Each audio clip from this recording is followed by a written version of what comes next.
नमस्कार, मी वृषाली पाटील बातमीपत्रात आपलं स्वागत करते। सुरुवातीला पाहूया मराठा आरक्षणासंदर्भातल्या टॉप 9 बातम्या। जरांगेंचा पायी मोर्चाचं पुण्याच्या शिवाजीनगरमध्ये जंगी स्वागत। मोर्चात लाखोंच्या संख्येने मराठा आंदोलक सहभागी। आज मोर्चाचा लोणावळ्यात मुक्काम। मनोज जरांगे पाटलांना नोटीस बजावा। हायकोर्टाचे आझाद मैदान पोलिसांना आदेश। आझाद मैदानाची क्षमता 5000 लोकांची असल्याची माहिती द्या। कोर्टाचे पोलिसांना आदेश। मराठे सदावर्तेंना घाबरत नाही, आम्हीही न्यायालयात जाऊ। न्याय मंदिर आम्हाला नक्की न्याय देईल। मनोज जरांगे पाटलांची प्रतिक्रिया। सार्वजनिक वाहतूक व्यवस्था बिघडणार नाही आणि रोड ब्लॉक होणार नाही याची सरकारनं खबरदारी घ्यावी। सदावर्तेंच्या याचिकेवरील सुनावणी दरम्यान कोर्टाचे आदेश।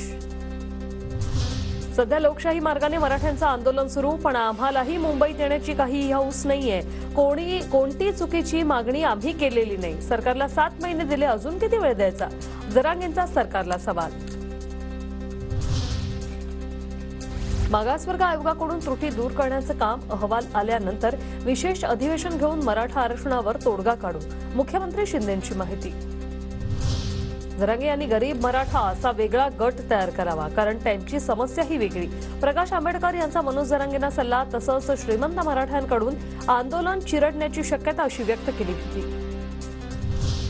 प्रकाश आंबेडकरांनी दिलेला सल्ला मी कायमच मान्य करतो, मात्र ओबीसीतून आरक्षण हवं, त्यावर आम्ही ठाम। मनोज जरांगे पाटलांची आंबेडकरांना प्रतिक्रिया। आम्हाला न्याय मिळावा यासाठी तसंच ओबीसीतून मराठा आरक्षण मिळवण्यासाठी आंबेडकरांनी आमच्या सोबत राहावं। जरांगे पाटलांचं प्रकाश आंबेडकरांना आवाहन।